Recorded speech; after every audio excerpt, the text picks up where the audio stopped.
তিনটি স্বপ্ন দেখলে বুঝবেন আল্লাহ আপনাকে ভালোবাসেন। ভালো করে বুঝেন, তিনটি স্বপ্ন যদি আপনি দেখেন বুঝবেন যে আল্লাহ আপনাকে মহব্বত করেন, আল্লাহ আপনাকে ভালোবাসেন। রাসূল সাল্লাল্লাহু আলাইহি সাল্লাম স্বপ্ন দেখেছেন এবং স্বপ্নের মাধ্যমে আল্লাহ রাসূল সাল্লাল্লাহু আলাইহি সাল্লামের কাছে ওহী এসেছে এবং আল্লাহ রাসূল সাল্লাল্লাহু আলাইহি সাল্লাম নিজে বলেছেন যে স্বপ্ন হচ্ছে ৪৬ ভাগের এক ভাগ।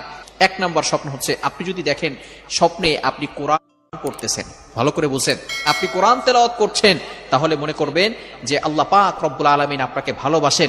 দ্বিতীয় নাম্বার স্বপ্ন হচ্ছে যদি আপনি দেখেন আপনি গোসল করতেছেন, তাহলে মনে করবেন যে আল্লাহ পাক রব্বুল আলামিন আপনাকে ভালোবাসেন। ইবনে সিরিন রাহমাতুল্লাহি আলাইহি উনি বলে দিয়েছেন এর ব্যাখ্যা হচ্ছে আল্লাহ পাক রব্বুল আলামিন আপনাকে পবিত্র করতে চাচ্ছেন। তৃতীয় নাম্বার হচ্ছে যদি আপনি স্বপ্নে দেখেন যে আপনি নামাজের মুসল্লায় বসে কান্না করতেছেন, আল্লাহ তাআলার কাছে তওবা করতেছেন, ইস্তেগফার